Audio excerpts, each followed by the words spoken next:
தலையணை பூக்கள் powered by Jala Mahotsav 2017. Joy Alucas, world's favorite jeweler. மற்றும் Good Night. இனி கொசுக்கள் சட்டுன்னு அவுட் ஆகும்.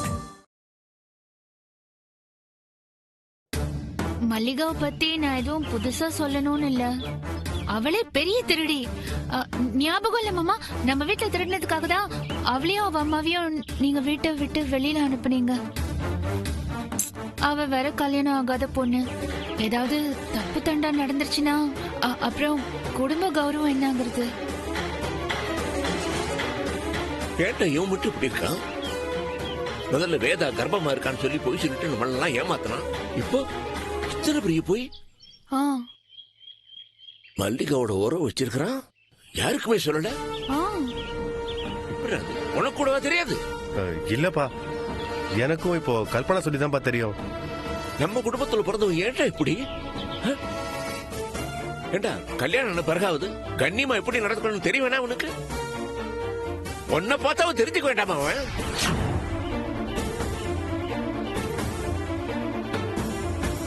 நீ ஏன் சொல்லக்கூடாது உனக்கு?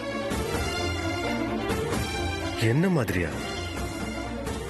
நான் பண்ற பித்தலாட்டம் அப்பாவுக்கு தெரிஞ்சா கடவுளே, இப்ப நான் என்ன பண்ணுவேன்? என் விஷயம் வீட்டுக்கு தெரிஞ்சா அவ்வளவுதான். என் மேல இவங்க வச்சிருக்க நம்பிக்கை எல்லாம் சுக்குநூறு ஆயிடுமோ? என்ன தைரியம்டா உனக்கு? கட்ட புண்டாட்டி வீட்டுல இருக்கிறா, அதே மல்லிகா வீட்டுல கொண்டாந்து வச்சிருக்க. நாளைக்கு இது வேதாக்கு தெரிஞ்சா எப்படி தாங்குவா? அவன் முகத்துல எப்படி முழிப்பா? மாமா, இந்த விஷயம் வேதாவுக்கும் நல்லா தெரியும்னு தான் நினைக்கிறேன். நல்லா கொளுத்தி போட்டான். வேதாக்கும் தெரியுமா? பாவம், அது வெளியே சொல்ல முடியாம இத மறைச்சிட்டு இருக்காளா? என்னெல்லாம் நடக்குதுமா இந்த வீட்டுல? டேய், நம்பவே முடியலடா. நம்ம நாகராஜா அப்படி எல்லாம் பண்ணிருக்கிறான். அவளை பத்தி எவ்வளவு உயர்வா நினைச்சுக்கிட்டு இருந்தேன்.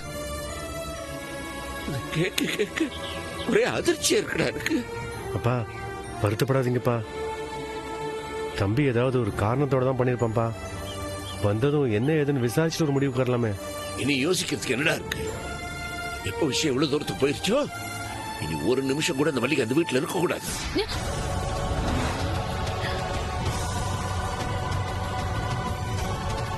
இந்த பொண்ணு உடனே வீட்டை விட்டு அனுப்புறதா சரின்னு நினைக்கப்படுது. அவங்க கிட்ட நான் பேசிக்கிறேன். இத பத்தி நீங்க ஒண்ணு பேச வேண்டாம். அவங்க 3 பேரும் வெளியில போயிருக்காங்க. வந்தது என்ன பார்க்க சொல்லு. என்ன பேசிக்கணும் நான் பேசிக்கிறேன். வேற யாருகிட்ட இதை பத்தி பேசாத. குறிப்பா அவங்க கிட்ட பேசாத. சரி மாமா.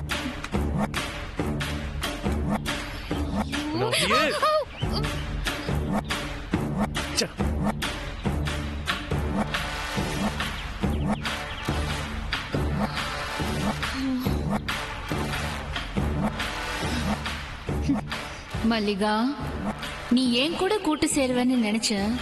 ஆனா போயும் போயும் அந்த வேதா கூட கூட்டு சேர்ந்துக்கிட்டு என்கிட்டயே சீன் போட்டல.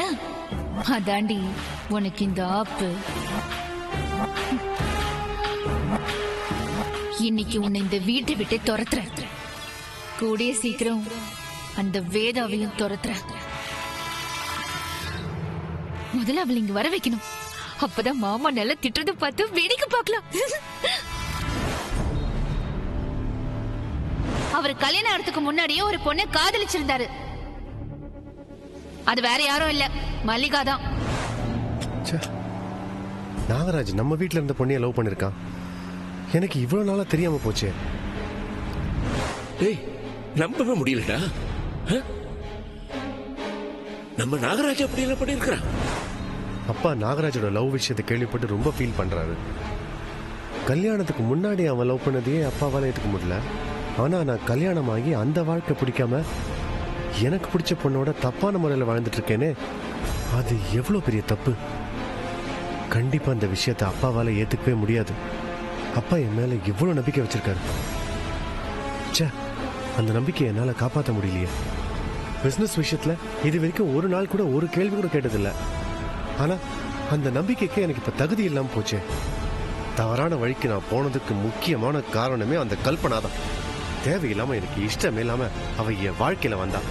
அவளால நான் வாழணும்னு நினைச்ச வாழ்க்கையை என்னால வாழ முடியாம போச்சு. அவ கூட என்னால சந்தோஷமா வாழ முடியல. அவ கூட எனக்கு வாழ பிடிக்காம தான் ருத்ராவையே என் வாழ்க்கையில அனுமதிச்சேன். ஐயோ, இப்படி நான் வாழறது அப்பாவுக்கு தெரிஞ்சதுன்னா அவர் அதை எப்படி ஏத்துப்பாருன்னு தெரியலையே. ஏற்கனவே இந்த விஷயம் நடராஜ்க்கு தெரிஞ்சு அவன் எதுவுமே சொல்லாம அமைதியா இருக்கான். அப்பாவுக்கு எந்த அதிர்ச்சியான விஷயமும் சொல்லக்கூடாதுன்னு டாக்டர் சொல்லியிருக்காரு. இப்ப இந்த நிலைமையில என் விஷயம் அப்பாவுக்கு தெரிஞ்சதுன்னா ரொம்ப ஃபீல் பண்ணுவாரு. கடவுளே, இப்போதைக்கு இந்த விஷயம் அப்பாவுக்கு தெரியாத அளவுக்கு நடந்துக்கணும். இந்த விஷயம் தெரிஞ்சு அப்பாவுக்கு ஏதாவது ஆச்சுன்னா அவரால் அதை தாங்கிக்கவே முடியாது. இந்த விஷயம் அப்பாவுக்கு தெரியாத அளவுக்கு நான் தான் பார்த்துக்கணும். பிச்சை எடுத்துட்டு இருந்த பசங்களுக்கு நல்ல வாழ்க்கை கிடைக்கும் இவன்ட்ட கொண்டு வந்து விட்டா அப்பாவி மாதிரி மூஞ்ச வச்சுக்கிட்டு அயோக்கியத்தனம் பண்ணிட்டு இருக்கான். குழந்தைகளை கடத்தினது இல்லாம அந்த குழந்தைகளை வித்துட்டு தத்து கொடுத்தோம் நம்மகிட்டயே போய் சொல்லிருக்கானுங்க. ஜெனி, இவனுங்களை சும்மாவே விடக்கூடாது. அவசரப்படாதீங்க.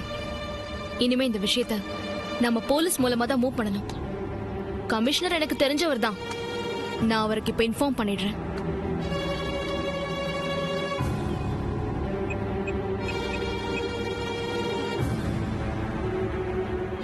Hello hello commissioner sir.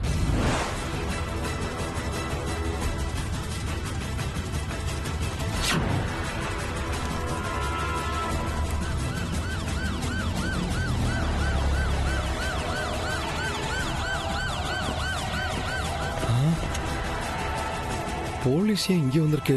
ஏன்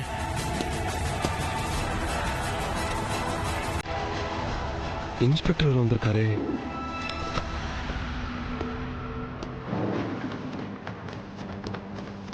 உங்க இன்ஸ்பெக்டர் கூப்பிடுறாங்க. நானே வரேன். இங்கே இருக்கு, நானே வரேன்.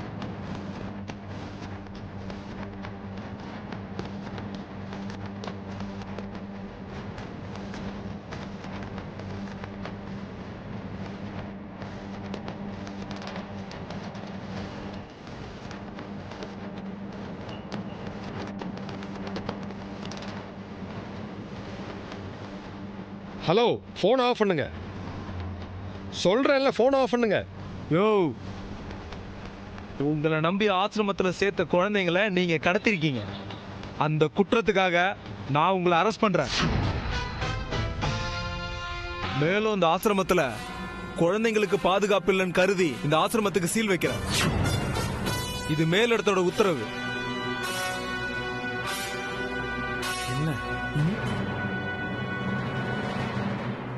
இன்ஸ்பெக்டர், உங்களுக்கு யாரோ தப்பான தகவல் கொடுத்துருக்காங்க. யோ, நீ எது பேசுறதா இருந்தாலும் ஸ்டேஷன்ல வந்து பேசிக்கோ. கான்ஸ்டபிள், உள்ள யார் இருக்காங்கன்னு பார்த்து கூட்டுவாங்க. ஓகே. இன்னைக்குள்ள இங்க இருக்க குழந்தைங்களை அரசு காப்பகத்துக்கு மாத்திட்டு உங்க ஆசிரமத்துக்கு சீல் வச்சிருவாங்க. பணம் சம்பாதிக்க எவ்வளவு வழி இருக்கு. அதையெல்லாம் விட்டுட்டு ஆசிரமம் நடத்துறங்கிற பேர்ல ஏன் பச்சை குழந்தைங்களை கடத்தி சம்பாதிக்கிறீங்க? சில பேர் ஆசிரமத்தை நடத்துறதையே புனிதமா நினைக்கிறாங்க. உங்களால அவங்களுக்கு கெட்ட பேரை உண்டாக்குறீங்க. உங்களெல்லாம் திருத்தவே முடியாது. கூட்டிட்டு போங்க சார். வாங்க, வண்டி எடுப்பா.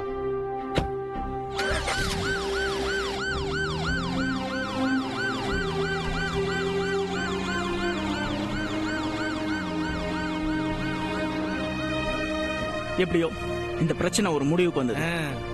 இல்ல நட்ராஜ், இதோட இந்த பிரச்சனை முடியல. இவரும் இந்த கடத்தல சம்பந்தப்பட்டிருக்காரு, அவ்வளவுதான். இவர்தான் இதுக்கு முழு காரணமான இன்னும் கன்ஃபார்மா தெரியல. இது ஒரு பெரிய நெட்வொர்க். இவர் ஒரு சின்ன டூல். சுருக்கமா சொல்ல போனா பிரச்சனையே இப்பதான் ஆரம்பிச்சிருக்கு.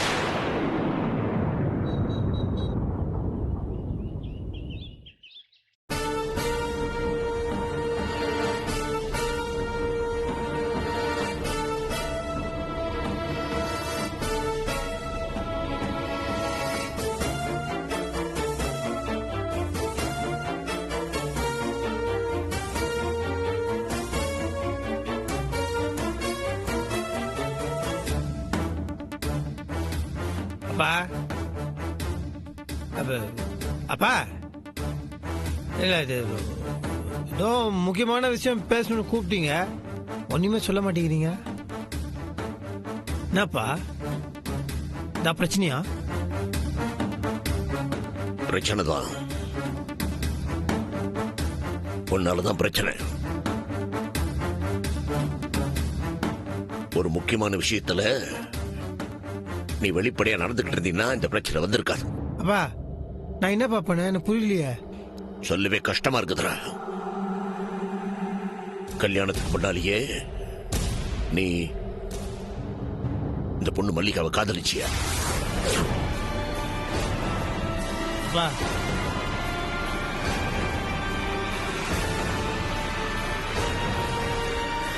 சொல்றா, இப்போ அது உண்மையை சொல்லு. ஆமாப்பா அது முதல்ல அப்படி இருந்துச்சு. அப்புறம் வேதாஜியை கல்யாணம் பண்ணதுக்கு அப்புறம் கூட ஆரம்பத்துல எங்க 2 பேருக்குள்ள எந்த ஈடுபாடும் இல்லாம இருந்துச்சுப்பா. ஒருத்தர் நாங்க புரிஞ்சுக்கல. அப்ப கூட நான்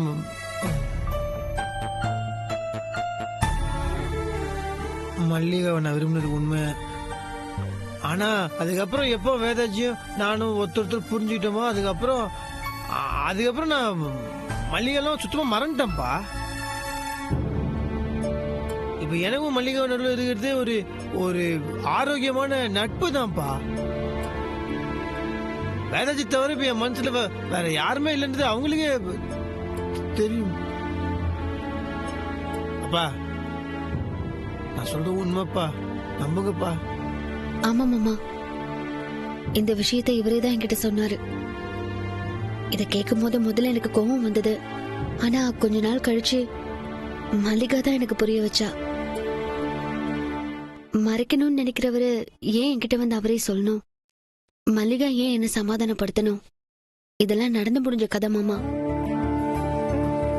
ஆமாங்கய்யா, நான் இவரோட சந்தோஷமா வாழணும்னு அப்ப நினைச்சேன், அது உண்மைதான். ஆனா இப்போ நாகராஜ் வேதா கூட சந்தோஷமா வாழணும்னு நான் நினைக்கிறேன், இதுவும் உண்மைதான். ஐயா, யாரு யார் மேல வேணாலும் ஆசைப்படலாம். ஆனா யாரு யார் கூட வாழணுங்கிறது அந்த ஆண்டவன் கையில தானே இருக்கு. அது நம்ம முடிவு பண்ணக்கூடிய விஷயம் இல்லையே. நீ சொல்றதெல்லாம் சரிதான். ஆனா கல்யாணத்துக்கு முன்னால காதலிச்ச பெண்ணோட கல்யாணத்துக்கு பின்னாலேயும் அதே வீட்டுல வாழறது எந்த விதத்துல நியாயம் சொல்லு?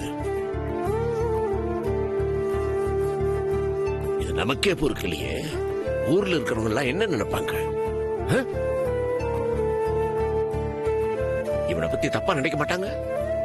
அவனை விடுமா, ஆம்பளை யார் வேணா என்ன வேணா பேசுவாங்க, தாங்குவான். கல்யாணம் ஆயிருச்சு அவனுக்கு. ஆனா நீ இனிமேதான் உனக்கு கல்யாணமே ஆகணும். அந்த மாதிரி கெட்ட பேர் வந்தா உனக்கு எப்படி கல்யாணம் நடக்கும்? அதை பத்தி யோசிச்சு பாத்தியா? மல்லிகா, நீ சீக்கிரமே ஒரு கல்யாணத்தை பண்ணிட்டு எங்கேயாவது செட்டில் ஆயிடு. ஏன்னா இவனால உன் வாழ்க்கைக்கு எந்த பாதிப்பும் வரக்கூடாது, ஒன்னாலையும் இவங்க வாழ்க்கைக்கு எந்த பாதிப்பும் வந்துடக்கூடாது. அதனால வேதா, இனியும் இந்த பொண்ணு இந்த வீட்டுல தங்க கூடாது.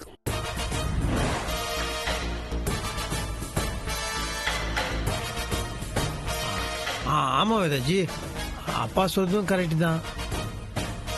அதே நம்ம மல்லிகாவுக்கு நல்லது பண்ணணும்னு நினைக்கிறோம். ஆனா அதே அப்படியே உள்டாவாயி நம்மனால பாவம் அதிக கெட்ட பேர் ஆயிடக்கூடாது இல்லையா? ஆனா மல்லிகாவை இந்த நேரத்துல எங்க தங்க வைக்கிறது? வேதா, நான் ஒன்னும் தப்பா எடுத்துக்கல. எப்படியும் 2 நாள்ல எங்க அம்மா வந்துருவாங்க.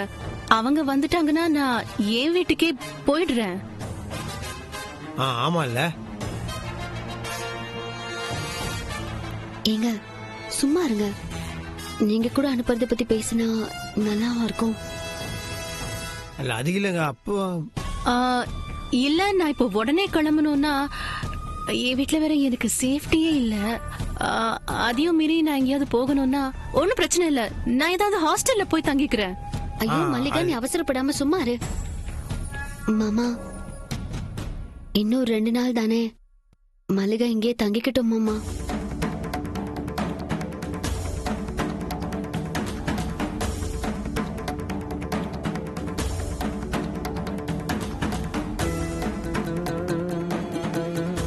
சரிம்மா, உனக்கு என்ன சரின்னு சொல்லிட்டு அப்படி பண்ணு.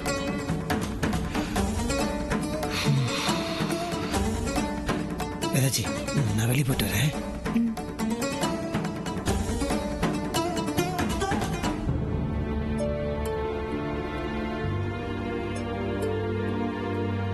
சாரி மல்லிகா. It's okay.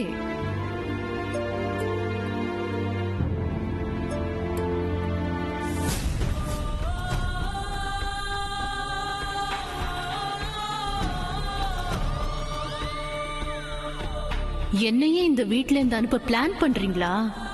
அது உங்க யாராலையும் முடியாது. வேதா, இது நாள் வரைக்கும் நான் உனக்கு பாவம் பார்த்துட்டு இருந்தேன். ஆனா இனிமே அது நடக்காது. உன்னை கொன்னாதான் எனக்கு இந்த வாழ்க்கை கிடைக்கும்னா நான் உன்னை கொல்ல கூட தயங்க மாட்டேன். எனக்கா 2 நாள் டைம் தரீங்க? வேதா, இந்த 2 நாள்ல நான் உன்னை என்ன பண்றேன்னு பாருடி.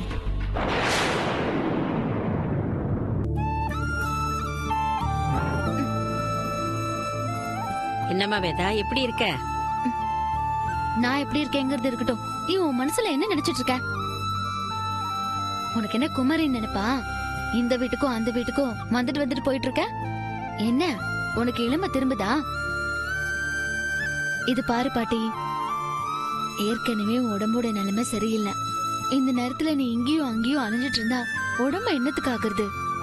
வயசான காலத்துல நீ ஏன் இவ்ளோ சிரமப்படுற? உனக்கு என்னதான் பிரச்சனை? உனக்கு ஏதாவது வேணும்னாலோ இல்ல என்ன பாக்கணும்னு உனக்கு தோணுனாலோ நீ எனக்கு சொல்லு. நான் வந்து உன்னை பாக்குறேன். உனக்கு வேண்டியதை நான் பண்றேன். இந்த வயசுல உனக்கு எதுக்கு தேவையில்லாத அலைச்சல்? வீட்டுல வேற நிறைய பிரச்சனை பாட்டி. இந்த நேரத்துல உனக்கு ஏதாவது ஒண்ணுனா அது என்னால தாங்க முடியாது. புரிஞ்சுக்கோ. எனக்கு என்ன பிரச்சனையா இருந்தாலும் உன்னால தாங்கிக்க முடியாதோ அதே மாதிரிதான் உனக்கு ஒரு பிரச்சனைனா என்னால மட்டும் எப்படிமா நிம்மதியா இருக்க முடியும்? அதான் கிளம்பி வந்த. என்னை பத்தி நீ ஒன்னும் கவலைப்படாதம்மா. எனக்கு ஒன்றும் ஆகாது. என் மனசும் இரும்பு, என் உடம்பும் இரும்பு. எனக்கு இருக்கிற கவலை எல்லாம் உன்னை பத்தி தான்மா. நீ கர்ப்பமா இருக்கிறதா உன் மாமா கிட்ட சொல்லிருந்தியே, அந்த பிரச்சனைக்கு நீ என்ன முடிவு எடுத்திருக்கமா? உன் மாமா கிட்ட சொல்லிட்டியா? அது ஒரு பெரிய கதை பாட்டி. நானே நல்ல நேரமா பார்த்து பக்குவமா மாமா கிட்ட சொல்லிடலான்னு இருந்தேன். ஆனா அதுக்குள்ள என்ன மாட்டி விடணும்னு இந்த கல்பனால நான் கர்ப்பமா இல்லங்கிற விஷயத்த மாமா கிட்ட சொல்லிட்டா பாட்டி. ஐயோ ஐயோ, உன் மாமாவுக்கு தெரிஞ்சிருச்சா? அவர் என்ன சொன்னாருமா? இந்த விஷயம் தெரிஞ்சா மாமாவுக்கு அதிர்ச்சியில ஏதாவது ஆயிடுமோன்னு பயந்துட்டு இருந்தோம். ஆனா கடவுள் புண்ணியத்துல அவருக்கு எதுவுமே ஆகல. அப்பாடா. மாமா என்ன சொல்லுவாருன்னு நினைச்சுதான் பாட்டி நானும் அவரும் பயந்துட்டே இருந்தோம். நான் கூட மாமா என்ன தப்பா நினைச்சிருவாரோன்னு ரொம்ப பயந்துட்டு இருந்தேன். ஆனா நான் பயந்த மாதிரி எதுவுமே நடக்கல. நாங்க அவருக்காகவும் குடும்பத்துக்காகவும் தான் போய் சொன்னோங்கிறத மாமா தெளிவா புரிஞ்சுக்கிட்டாரு. இந்த விஷயத்துல கல்பனாவை தான் மாமா திட்டினாரே தவிர என்னையும் அவரையும் ஒரு வார்த்தை கூட சொல்லல. நான் கர்ப்பமா இல்லாதது மாமாவுக்கு பெரிய ஏமாற்றம் தான். இருந்தாலும் அதெல்லாம் மனசுல வச்சுக்காம என் மனசு புண்படுற மாதிரி மாமா எதுவுமே சொல்லல. இப்படிப்பட்டவர் ஆசை காட்டி ஏமாத்திட்டோமே நினைக்கும் போதுதான் மனசுக்கு ரொம்ப கவலையா இருக்கு பாட்டி. இத பாரு வேதா, நடந்தது நடந்து போச்சு. இன்னும் அதை நினைச்சு வருத்தப்படுறதுல எந்த பிரயோஜனமும் இல்ல. அத மறந்துடு. ஆனா உன்னை மட்டும் மனசுல வச்சுக்கமா, பொய் சொல்லவே கூடாது. ஏன்னா பொய் நிலைக்காது. இதுல இருந்து உனக்கு தெளிவா புரிஞ்சிருக்கும்னு நினைக்கிறேன். இத பாரு, தப்பு செய்யறது மனித இயல்புதான். ஆனா அதே தப்பு அடுத்த தடவை நடக்காம பாத்துக்கணும். அதுதான் புத்திசாலித்தனம். இனிமே இந்த மாதிரி பொய் சொல்லாத. நாங்க அப்படி வளர்க்கல, நீயும் அப்படி வளரல. இருந்தாலும் ஒரு நல்ல விஷயத்துக்காக நீ அவசரப்பட்டு பொய் சொல்லியிருக்க. இனிமே பொய் சொல்லாத, புரியுதா? நீ பொய் சொல்லியிருக்கேன்னு அவருக்கு தெரிஞ்சிருந்தோ அவர் பெரிய மனசு பண்ணி ஒண்ணுமே சொல்லாம மன்னிச்சு விட்டுருக்காரு உன் மாமா. அவருக்காக நீ என்ன பண்ண போற?